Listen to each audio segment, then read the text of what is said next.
Hello and welcome to the No Balls podcast. I'm your host, Patrick McDonald, with me co-host Sheldon Kaufman. Today, we are doing the NBA offseason recap and predictions episode for the Minnesota Timberwolves. This is the second episode we're doing. That is basically all I have for the intro, besides Sheldon's trivia question. Sorry for the Nuggets. Y'all didn't get a trivia question. Minnesota does, because they beat you in the playoffs 2 years ago. So, yeah. What is the question for Minnesota today? We're doing a little team theme trivia, Pat. So, my question for you is can you name the two Timberwolves players that won Rookie of the Year back to back in 2014 and in 2015? Okay, you weren't lying. This is the layup. It's Wiggs and Towns. Okay. W. All right. Yeah, That was a good one. That was good. Just like yeah. just to test the waters of the ball knowledge. We know it runs deep, but sometimes you smoke some layups. So I just wanted to make sure you were still sharp. Yeah, as y'all can see, Wiggs is on the non-finalized thumbnail, but yeah, I'm sure it will look a little bit different once finally produced. Minnesota, they were a good team. They made a second consecutive Western Conference Finals. This is what their 2025 season looked like. They were 49 and 33, sixth in the Western Conference, with a 53 and 29 expected record, which was fourth in the NBA.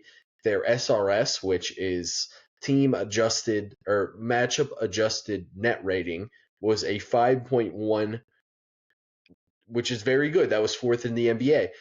The real reason they underperformed their expected record by 4 wins, as you can see at the bottom, they had a negative 8.4 net rating in the clutch. They did not win too many clutch games. I think that might be the Denver Nuggets record in clutch games. We're just starting the offseason up again. Little bit of rust is still tapped in. But yeah, at home 25 and 16, on the road 14 and 17, pre All-Star break 31 and 25, post All-Star break 18 and 8. Versus the East, 15 and 14, and then 33 and 19 versus the Western Conference. Anything about these numbers stand out to for Minnesota for you? Is there anything else that you want to mention about this 2025 Minnesota Timberwolves season? Really up and down, or at least down and up, I would say. To start, like this was really just not a really great defensive team at the beginning of the year. They were struggling a little bit they were struggling a little bit offensively. They find their identity. It felt like at times, but they really turn it around. A lot of it has to do with the man you see on the screen right now, and Edwards. So just kudos to him. And the Timberwolves, like this team made it. They got past the Warriors and they got past the Rockets as well. Or no, Um, Warriors and Lakers. they beat the Warriors and Lakers, and yeah, just a really good playoff run. Like everyone was counting them out against the Lakers, and they came in and just really handled business thanks to Julius Randle and Edwards. It felt like the clutch games definitely surprises me. I feel like this would be a pretty good team in the clutch with how good their defense got near the end of the year, and also how like the players they have in Edwards and Julius Randle, like two guys that can run down the shot clock and make a bucket. So very very intriguing there. I feel like that's the one thing that stands out for me, but and also not that good against the East. Yeah.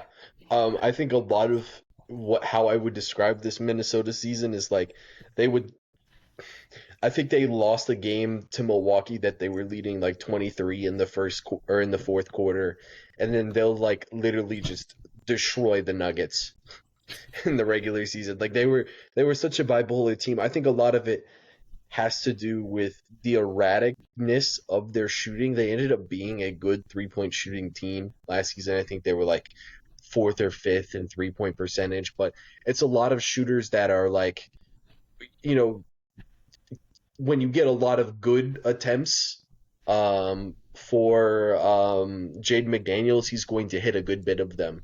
Julius Randle is Julius Randle, and he's going to be hot and cold. And Edwards, like, although he did the thing where he just randomly became one of the best shooters in the league, like that was not his reputation, and he didn't bring that to every single game, even if he got the attempts up. Um, and like even on like time to time, maybe more defensive players are playing on certain games. It was just super up and down with them, experimenting with younger players that they're trying to get into the lineup, that they've invested draft capital in. Overall, though, they were still a really great regular season, and then even more come playoff time, they were an excellent playoff team. Um, I think the thing I'll remember most about this season from them, though, is the Anthony Edwards 3-point explosion, which kind of came out of nowhere because he was playing in the Olympics and like just couldn't shoot in the Olympics, and then he comes to the regular season and he's shooting 40% on 10 threes a game. So you ready to go to the offense? Yep.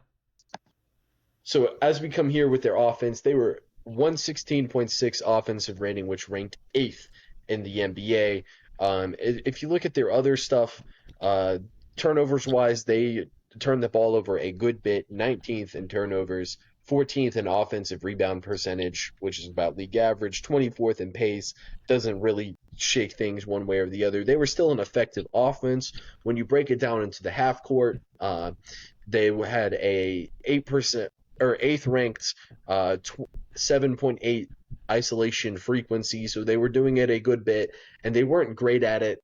They had a 0.87 points per possession, which ranked 20th.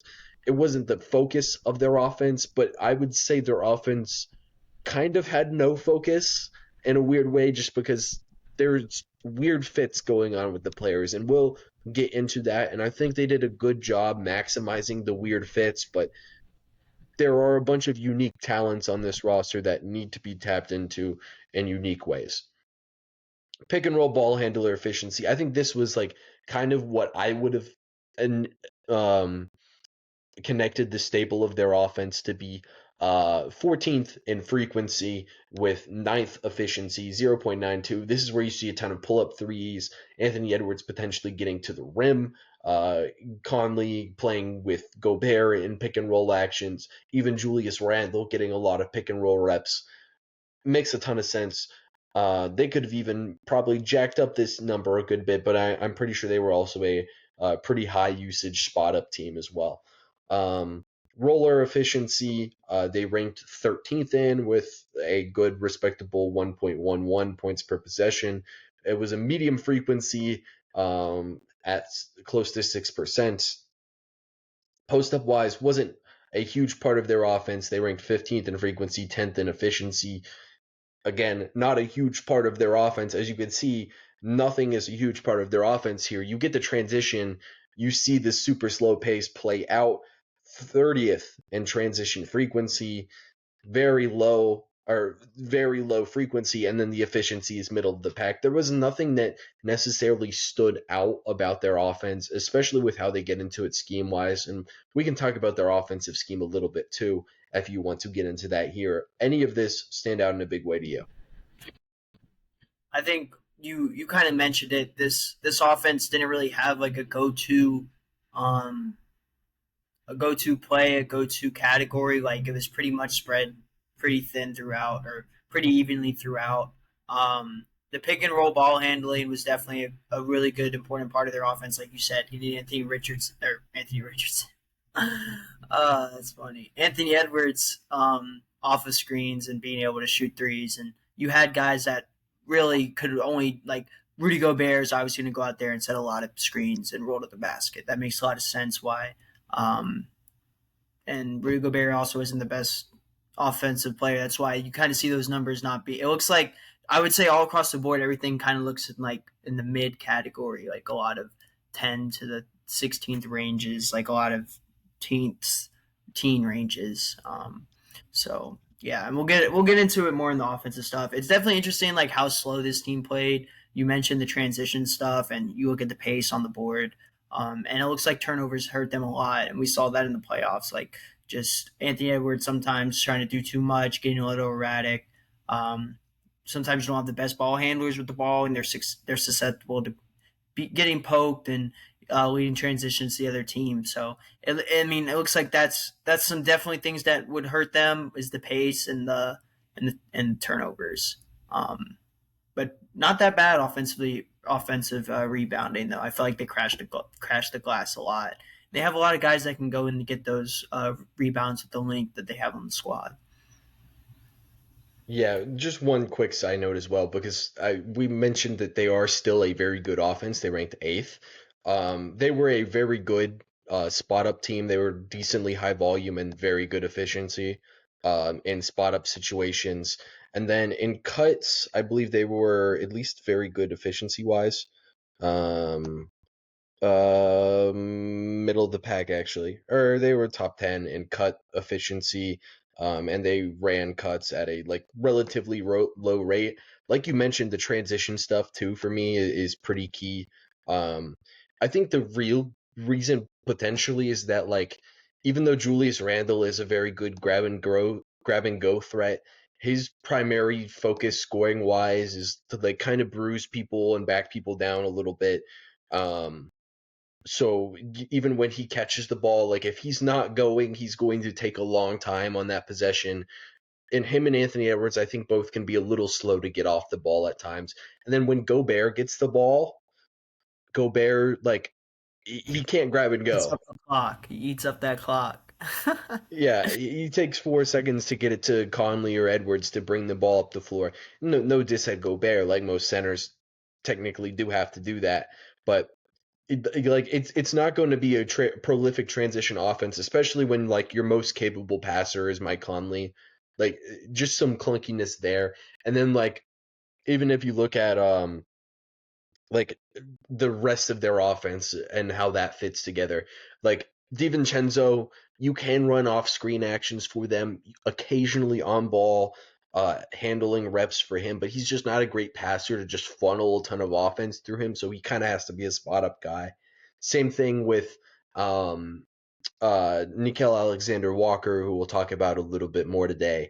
You can't really run offense through him, so he's kind of just got to be a spot up guy around your focus players in Edwards and Randall. And then Naz Reid is like the interesting aspect of it. He kind of added some pop versatility to their pick and roll game, and he was pretty big for them in the playoffs, honestly. And we'll talk about that in the lineup data section. Um, but even Naz Reid, like you're not really wanting to run offense around Naz Reid because he's not going to pass well enough to run a ton of offense through him.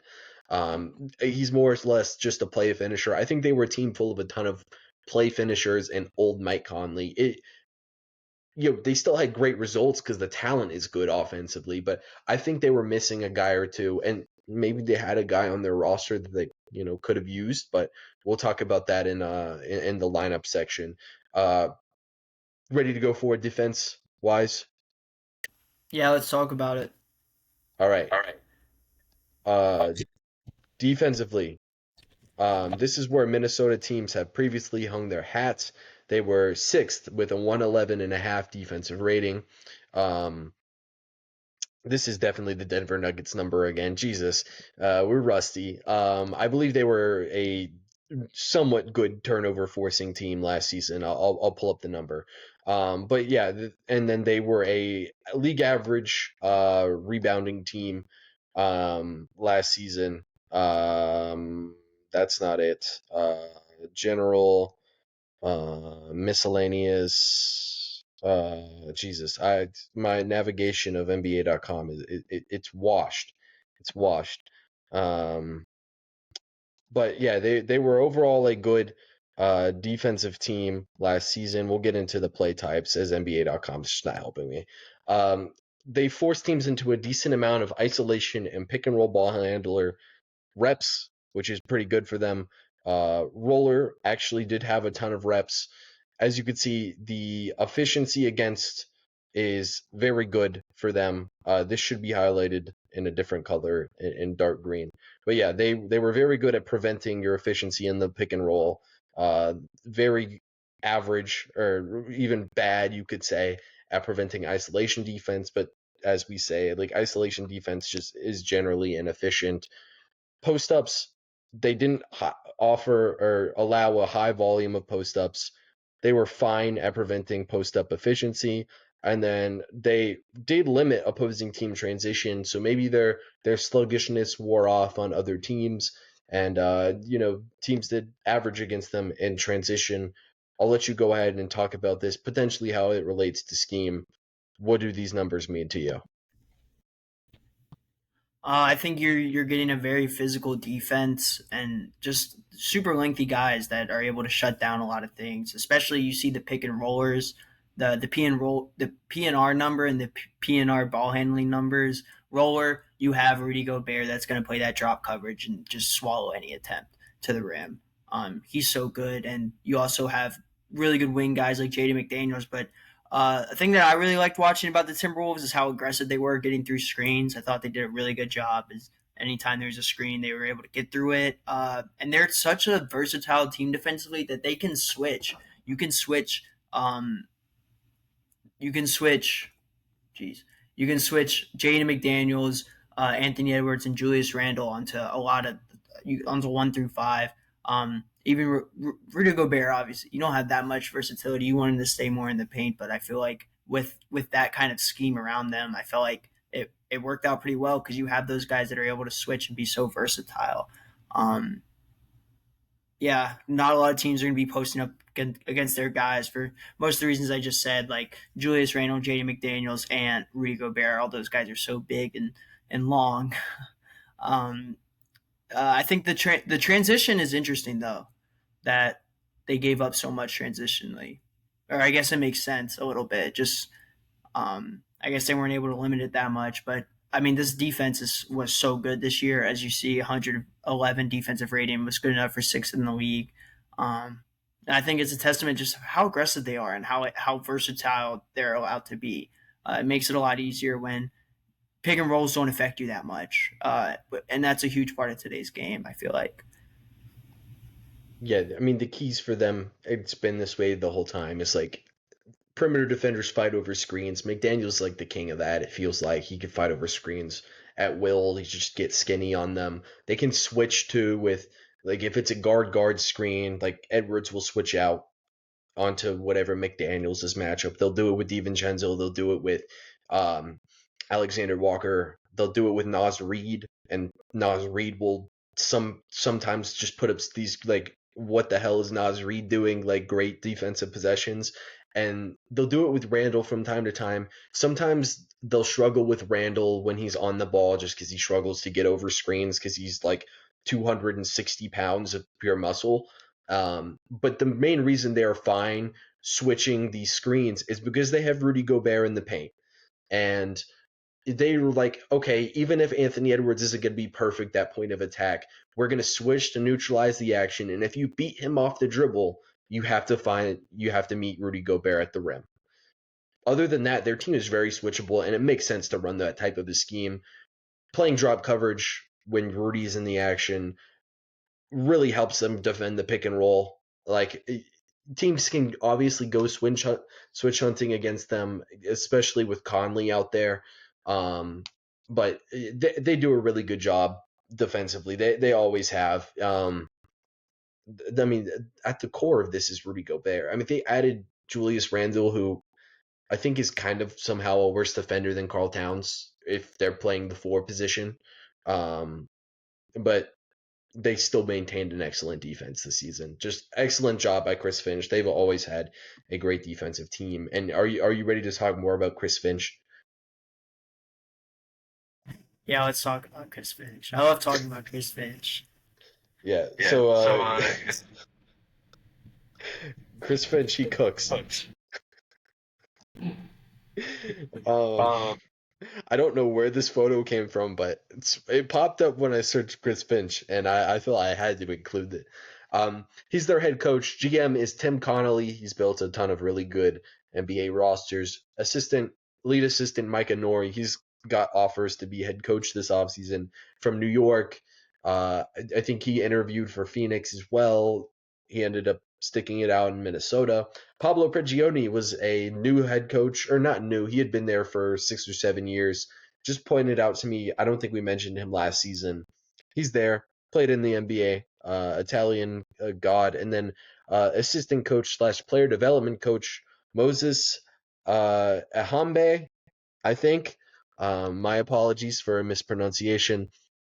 He's done a lot of good work. Like they've been able to develop players Nickel Alexander-Walker was a guy who was tracking to be out of the league relatively quickly, turned it around in Minnesota. Minnesota got him on a $8 million 2 year contract, and now he's outplayed that. They've done a really good job. That's just the main point of emphasis. Anthony Edwards has developed so well in Minnesota. Like he's gotten now to way higher than anybody thought Anthony Edwards could be pre-draft. They've done a great job with him. Um, all of their younger players, will see how they develop and potentially fill in roles, but they are confident that they are going to be able to do that. Schematics wise, this is what everybody comes here for.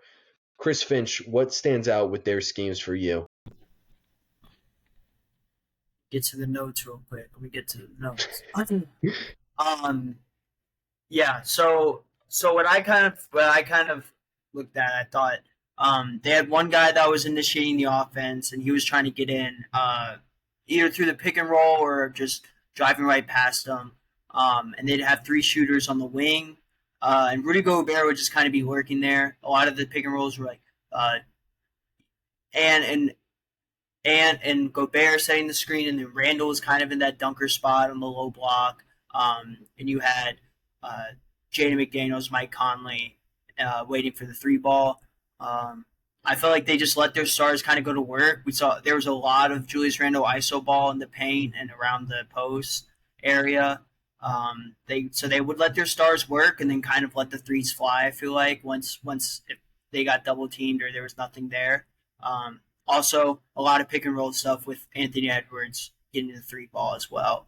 Um, they also did like this cool, like they did a lot of these cool like little pin downs to get like quick shots up at the beginning of the possession. A lot of it with Randall, which I thought was interesting.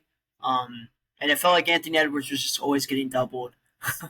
So, uh, yeah, Yeah, I think those pin downs is a good point because they had a ball handling deficiency with their roster, right?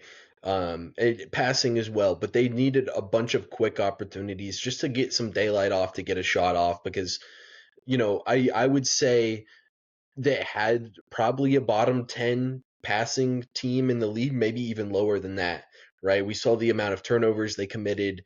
We'll go into the lineup data as we need to look at it because it is an interesting look.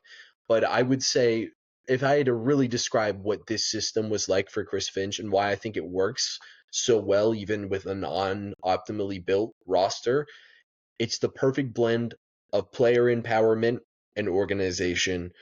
We're going to empower your skills. Anthony Edwards, you have developed as a pull up shooter. We're going to give you a bunch of ball handling reps. And if you got that shot, you're going to take it because you are not a great passer in traffic. So we're going to let you take those shots. We also still want you to get to the rim consistently, but we're going to allow you to take those shots.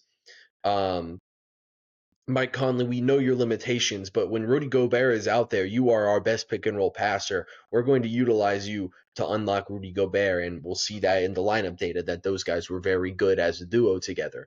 Julius Randle, you have your flaws as a player, but we know that you can create a good floor for our offense, especially in the regular season. But even once come in playoff time, your shot making will give us a good floor in the regular season, and your offensive rebounding will give us a good floor in the regular season. I think it's very good. I think as they get more good offensive talent there, we'll see how that ultimately ends up happening with how, not inflexible, but like they don't have a ton of moves available to them.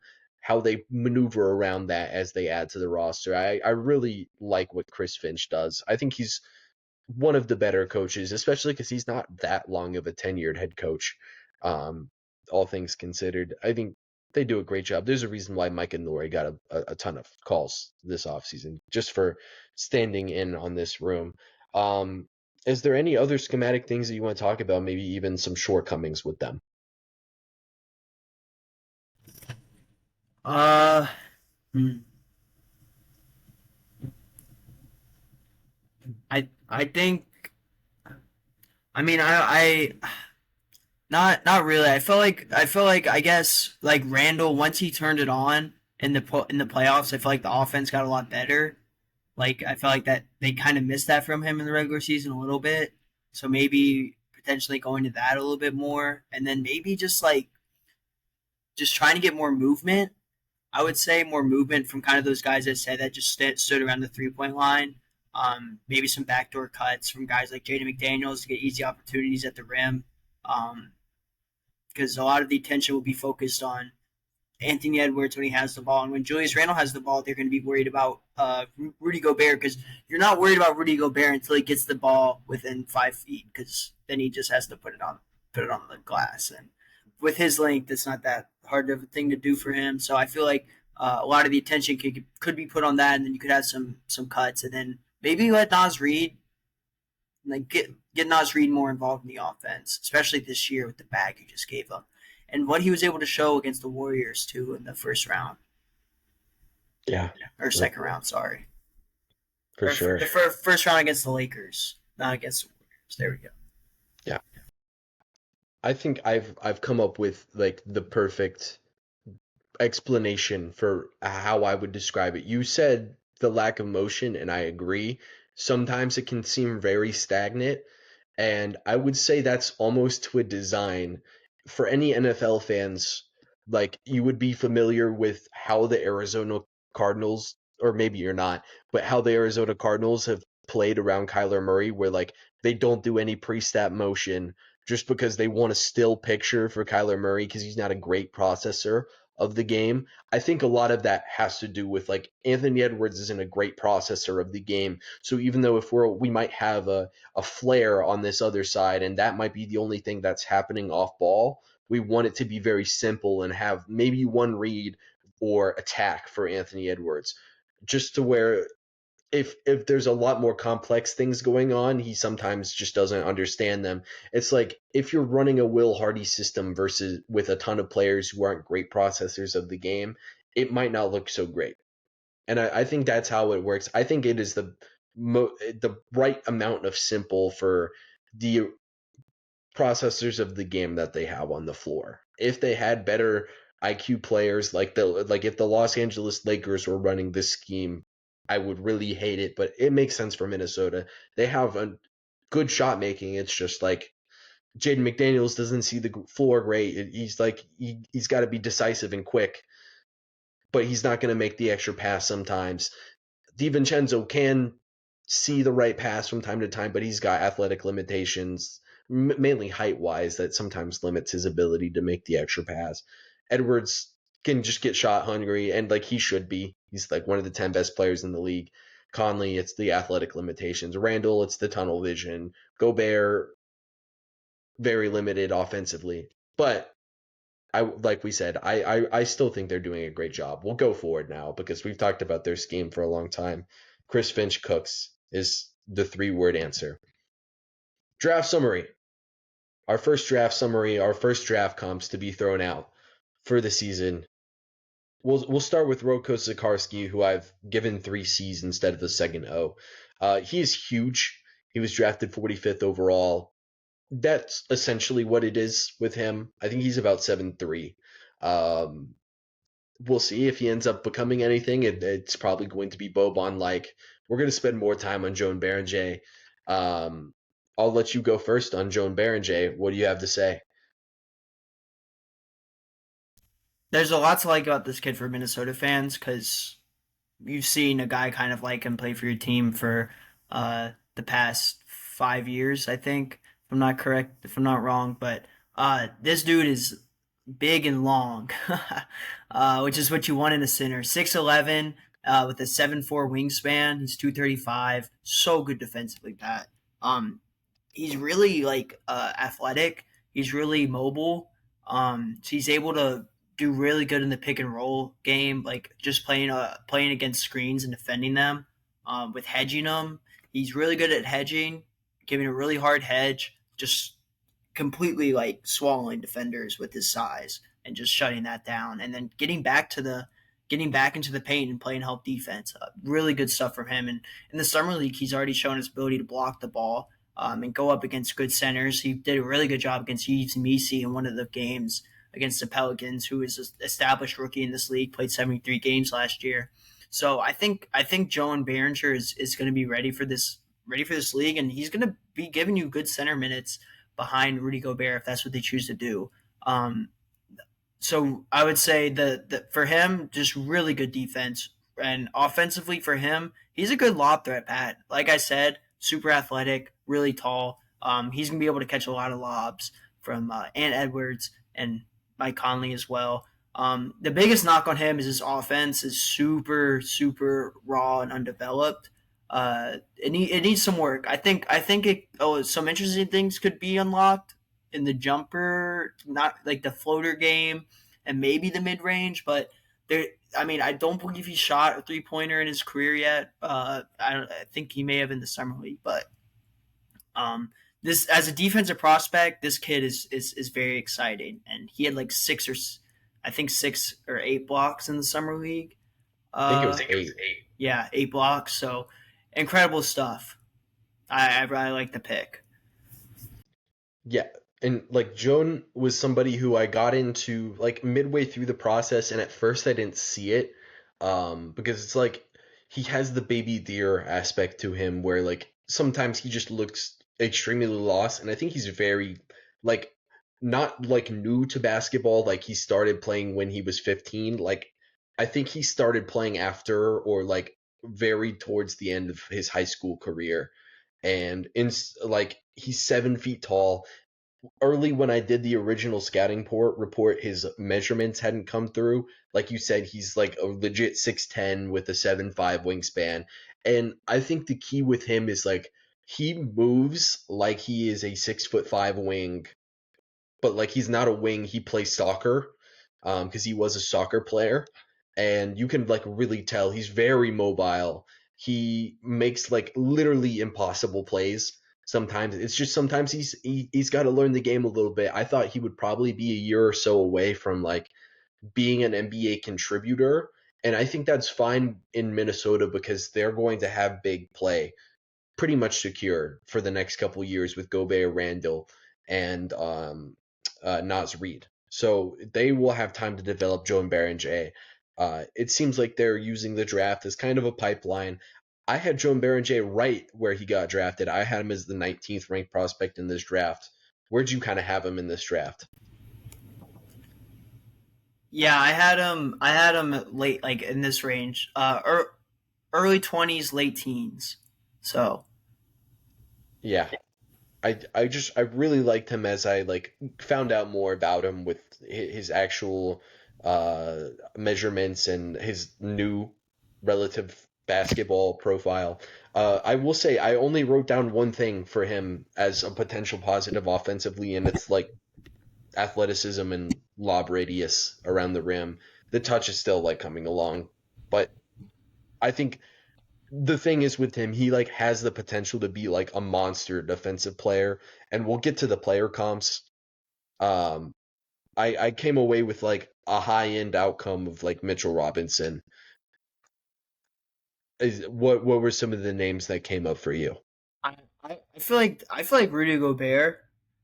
That's one that came up for me. I think he has a little bit more offensively with the lob threat, but I mean, it's interesting. But to me, I feel like the Timberwolves have 2 Rudy Goberts right now. Just with the great defense, and I think honestly, like more mobile defender right now. Obviously, in Baron J. Because he's 18. Also, he's 18 years old, Pat. So this kid is really young. Yeah, Um, the and so one like, go ahead. the one knock on the Gobert comp is that like he is like significantly smaller than Gobert, but like he might just grow. Yeah, Um, yeah. But I would say I don't know if like Rudy Gobert is like the finish, like the ceiling, like is it if that's like too high of a comp? but like the But role of Rudy Gobert for sure. I feel like that's I just feel like Rudy Gobert. Yeah, maybe. Yeah, Them both being French and both being on the same team, it's so easy to go to that, and I really like it as well. Um, but, like I came away with an absolute floor for him of like Jericho Sims. Like he's athletic, he can hedge ball screens, he can drop on ball screens.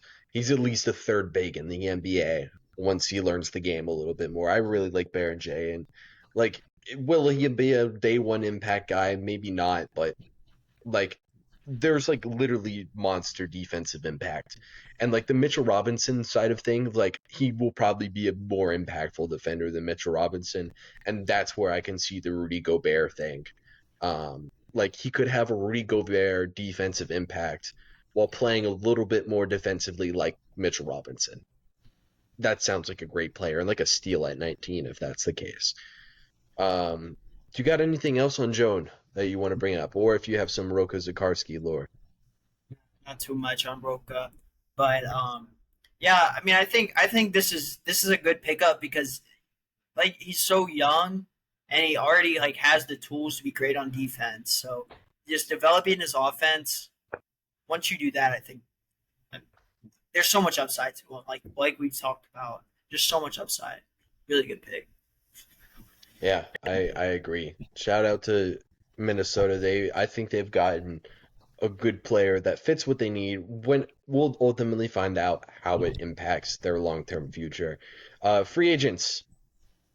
Tim Connolly didn't do anything. He took a nap. He didn't have to do anything. He's in his nightgown. Uh, you know, more I like how importantly, go ahead. I just like how it's a man and a woman.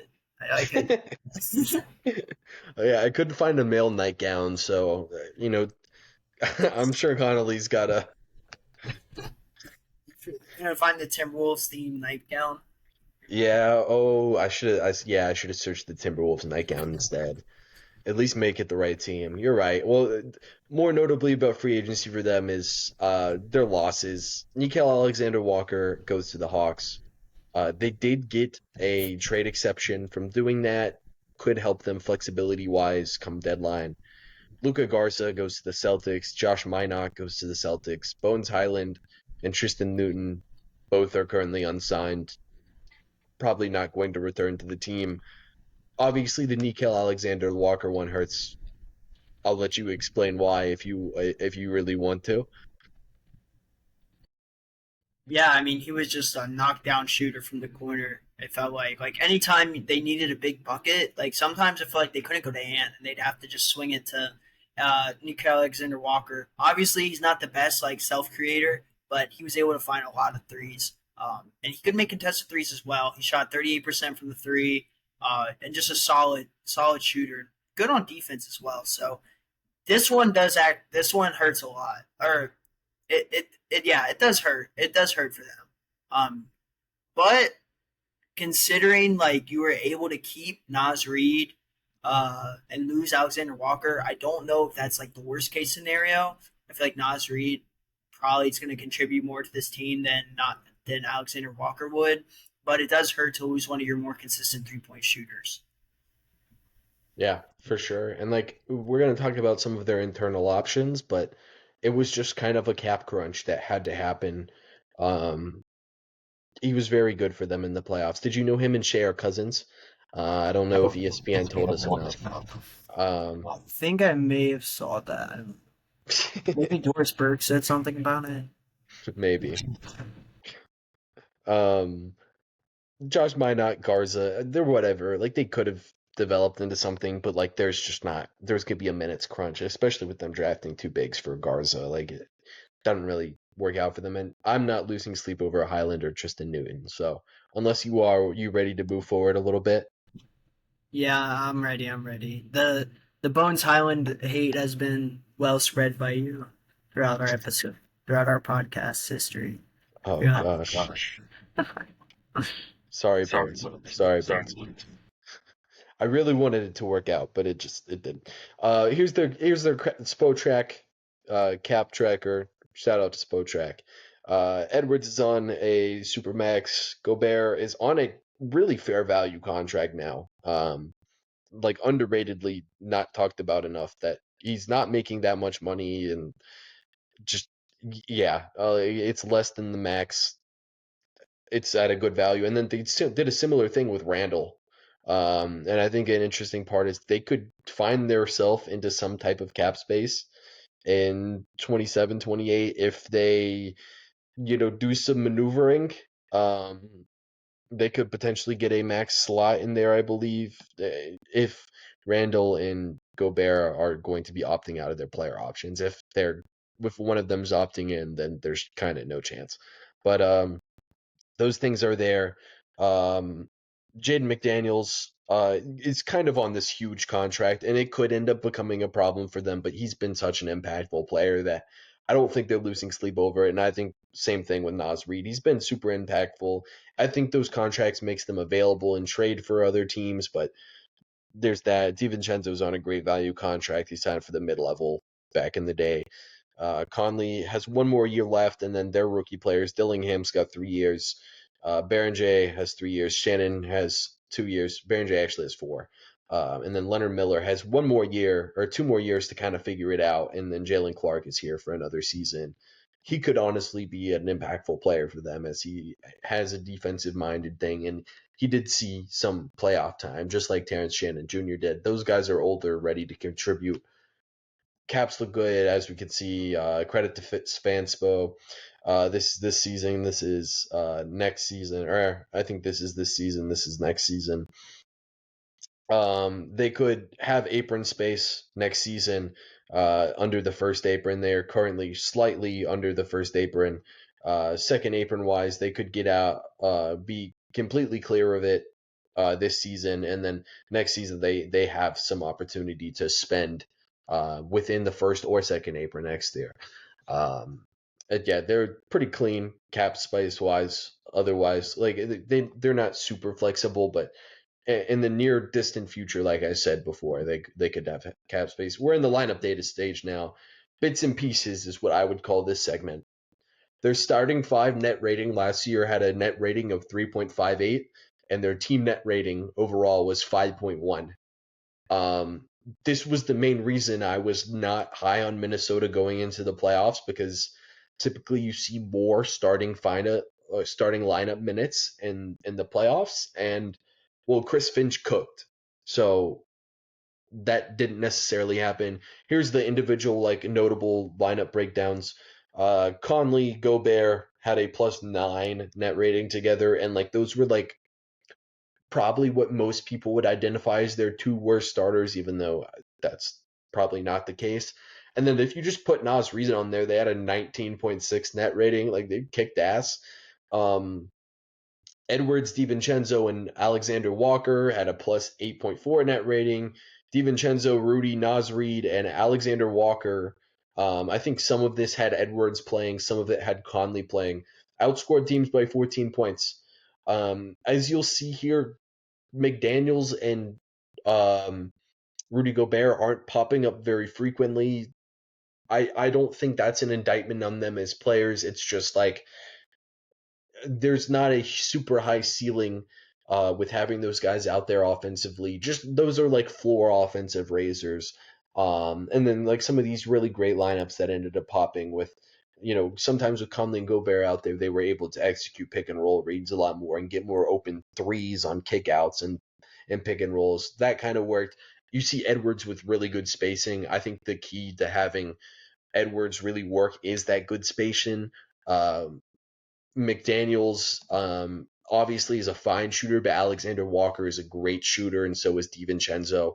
Um, and then in this lineup, it probably is just really good defensively. Could have pulled up the actual number, and then Nas Reed was like a super stabilizing force for them because he's like better defensively than Randall and better offensively than Gobert, so he could like sub in for literally either one of them and like put up some good lineups. They have a ton of things and it's a ton to sort through, but Chris Finch did an excellent job sorting through it. Does any of this stand out to you in a big way? It it's gonna the biggest thing I would say, just seeing Alexander Walker's name a lot. It's gonna be interesting to see how they fill that role.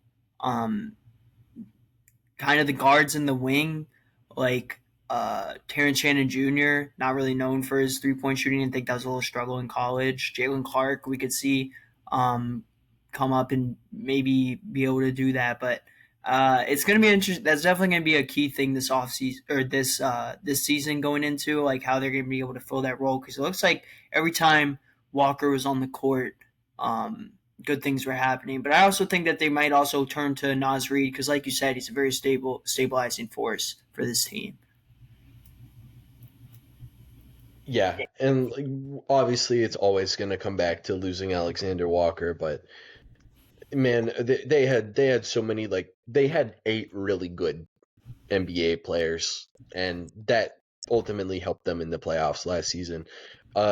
Really quickly, since like I we've given Chris Finch a ton of credit today, so we can throw out just a little bit of criticism. Um, we talked about it last season. Do you know the last season episode? The key for the Orlando Magic was Joe Ingles. And I think a player that they really needed in Minnesota was Joe Ingles. They just never played him. He ended up playing a total of 113 minutes last year.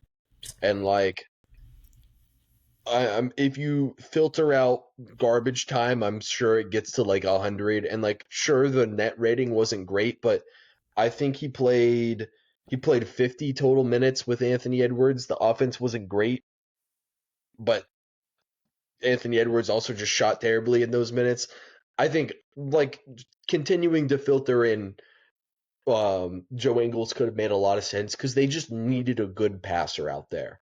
Um, he could do a lot of the things that Conley did while also not being as tall as Mike Conley or as small as Mike Conley. Like when you think about what they needed on the roster, it was kind of a Joe Ingles type of player. Obviously, like they were a really good team and they didn't have enough time to figure that type of thing out. But just shouting out Joe Ingles, he is back on the roster, so maybe they'll do it again. I'm not really sure if that would have fixed a lot of the things with their offense. Um, I guess we'll go forward to the lineups. As it currently stands, they can sign 2 league minimum players to fill out their roster a little bit. Um, that being said, we just saw the lineup data where their starting lineup, although it was still good, like a near 4 net rating is not a bad starting lineup whatsoever. It's just most contenders have a better starting lineup than that. Like the top tier contenders usually have like a 6 or 7 net rating starting lineup. Do you think there's any merit to changing what their starting lineup here is in Minnesota?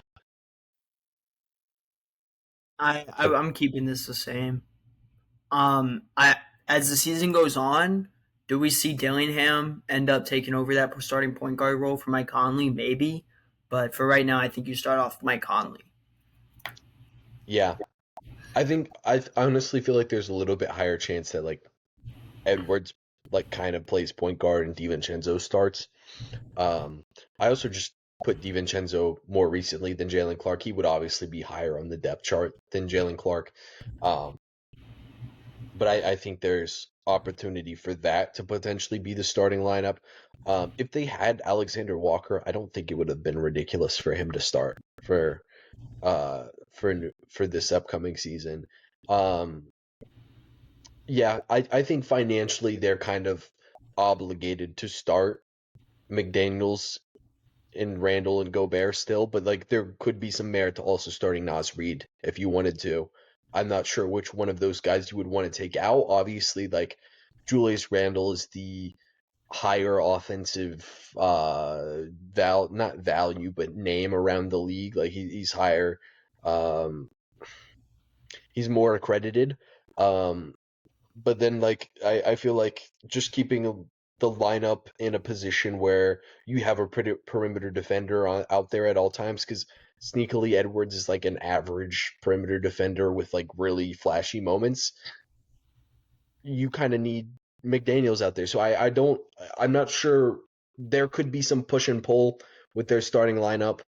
But I think if any one of these guys was going to go, it would probably be Conley if like he just old man lost the fastball, and if that's what happens in December, maybe they move away from it. But he's still a very stabilizing force. I think between Dillingham, Clark, Shannon Jr., I guess Leonard Miller, and Joan Barronjay, like who do we think is the big contributor from the young guys?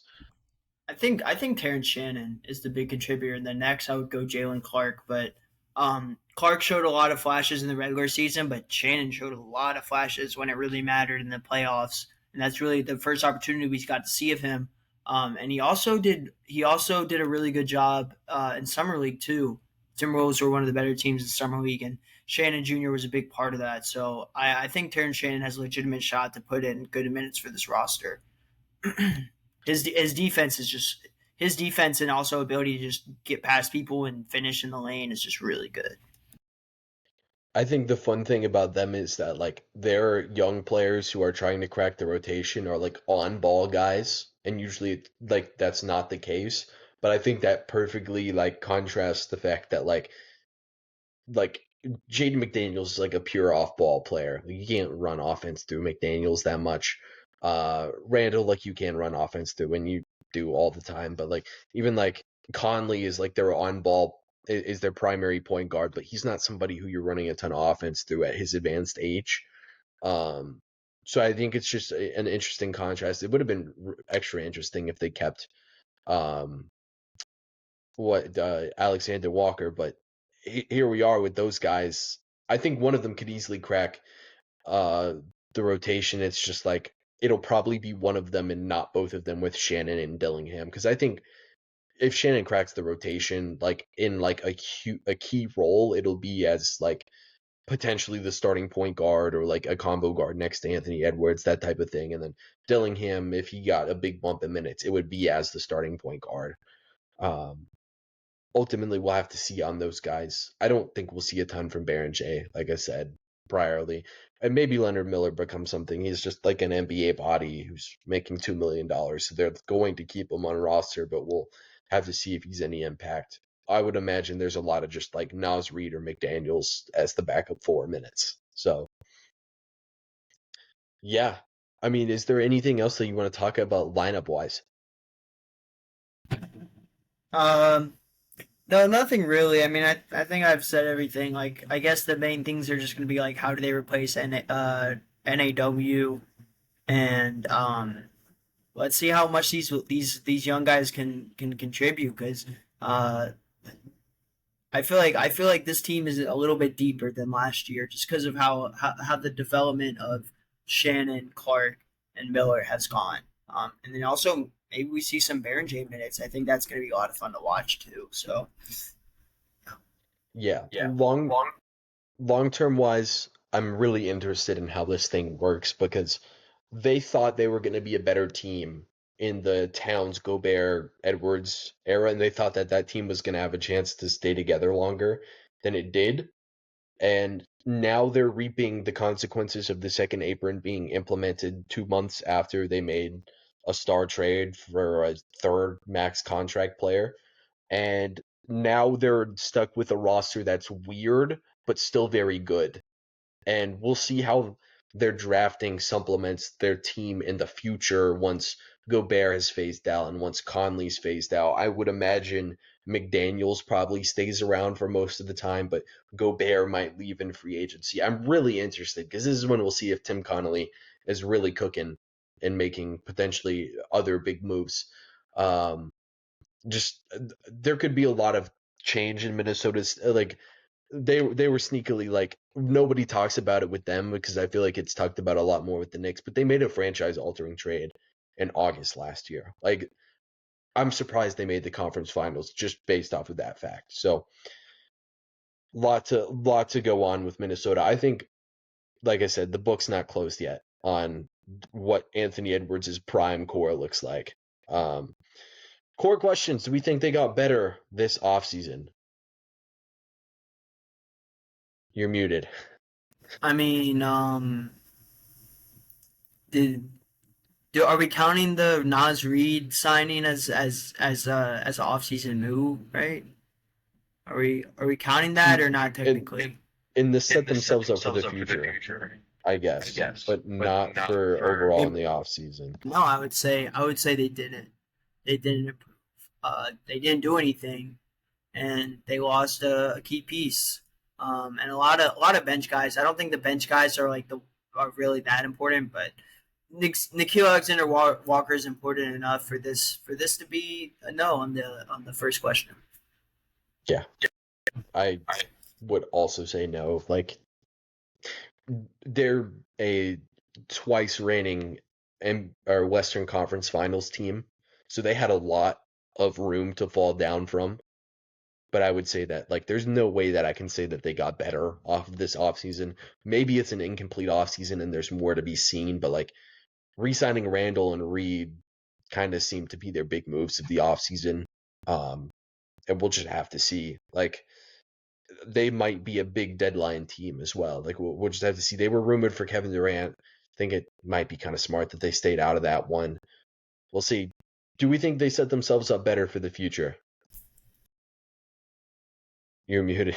I'll say with the Nas Reed signing, um, and I feel like there was one more, but I feel like the Nas Reed signing, yeah, they did. I would say they set themselves up for the future, but if we're not including that, then no, because they didn't do anything. But I think the Nas Reed deal getting done was pretty big because I honestly didn't expect him to come back to the state this offseason. So good, really good to keep him back and a decent contract too, like for both parties for sure. Yeah, it's I guess like this one I'm just like sure kind of but not super really like you could argue that they should have gone a different way with the two of their three players that they wanted to re-sign, but they did re-sign two of their three key potential losing or impact players that they could have been losing. I would just say this is just like a nothing burger really, like whatever. Not horrible, not great. Offensive MVP for this upcoming season, who do we have? For offense, I got to go with Anthony Edwards. Just his game is incredible. Especially if he can keep up the 3 point shooting. Like shooting, let me pull it up. I know he had 37. 10 attempts. He was shooting like 10 attempts a game at um and still was shooting a really good 3 point percentage last year with there we go 39% from the 3 point line. So 39.5. So pretty much 40% on 10 attempts. That's great stuff. And let's not forget he's one of the best slashers in the league, one of the best dunkers in the league. So uh, the this kid's incredible, and just watch him improve is so much fun to watch. Yeah, I think he was getting top 10 player in the league hype way earlier than he should have been. And I think we're about to start seeing year by year he makes those improvements to his game that like really solidifies him as one of like the five best players in the league. Because this year it was the shooting, like from the jump, he was a much better shooter year to year. And I think as we saw the season go along specifically in the playoffs, I thought the decision making was better. It's still not at the level you would want from like a championship level star creator, but I'm not sure if that's Edwards' perfect role currently in the league. It might be in his prime, but as he currently stands, I don't know if that's his perfect role. But I think the decision making did get better. If that takes another jump this upcoming season, like Edwards might just win MVP, and I think he is the offensive MVP for them. Similarly, I have Gobert for defensive MVP. It's very simple. He's like the four-time defensive player of the year. He unlocks a lot of the switching that they are comfortable doing because they have Gobert behind the play. Uh, and he's a rim deterrent. It's super simple. Like, did you have anybody besides Gobert? I mean, I'm gonna go Gobert too, just because of so much of what they do is just centered around him and just sending guys to the paint and him erasing shots is so good for them. But I mean, the other guy where I guess I'm kind of like maybe is Jaden McDaniel, just because of how great defender is and how versatile he is. But I think considering that this whole defense kind of involves around how good of a rim protector Rudy Gobert is, that's why I would agree with you and go that Rudy Gobert is a defensive MVP. Yeah, I agree.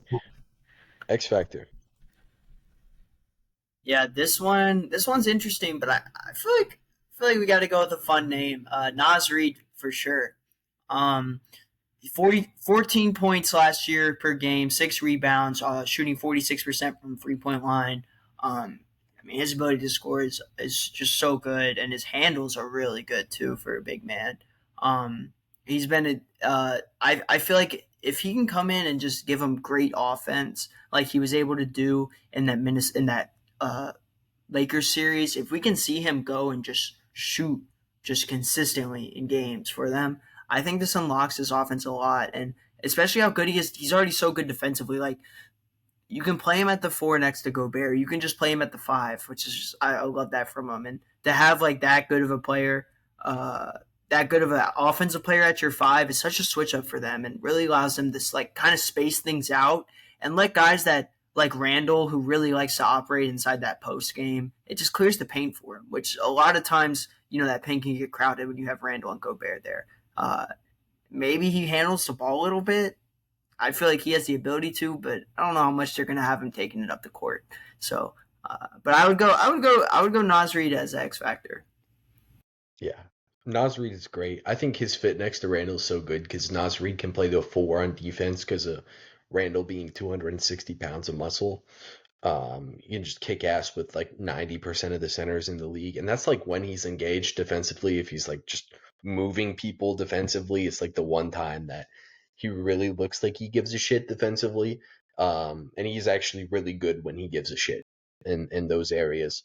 X Factor for me, I think, is Jaden McDaniels. Because if the shot making uh gets to a point where it's like better than it has been, and like you can argue that there's no real reason to believe that it'll be better than it has been, but like in his third season in the league he shot near 40%. Now that was a low volume season. He's been shooting low volume his whole career, and like it's been up and down, but like if he can get closer to that 40% versus the 33% he was at this season, maybe he ups the attempts a little bit. He goes to the Anthony Edwards school of 3-point volume, and his efficiency just magically gets better with more volume. Then I think if teams have to respect McDaniels as a 3-point shooter, because right now they don't, and it really clogs the paint for guys like Edwards and Randall who don't need the paint clogged for them.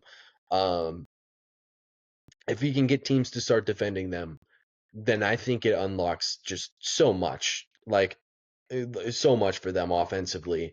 Um, and like you have no worries about your best perimeter defender getting played off the floor. That's huge, and that would really like make me care a lot less about the Nickel Alexander loss because um, he was a guy who could like actually shoot and still defend. If Jaden McDaniels can shoot a little bit better next season, then you don't care about losing Alexander Walker because there's no reason for McDaniels to get played off the floor. That's yeah. Do you have anything else on Big Mini? I think I've said my piece on Big Mini this Okay. episode. Yeah, we're trademarking that. We're using that for the rest of our time here, um, covering this beautiful game. Um, Following this episode, so the Thunder, the Blazers, and the Jazz are also in this division. OKC, so next will be OKC, which is good because they have their roster filled out. And following that will be Utah and Portland, and then the Utah Jazz. Should be very fun. This should be going out on a Tuesday, and then next episode will be going out on Friday. So we will see you guys then.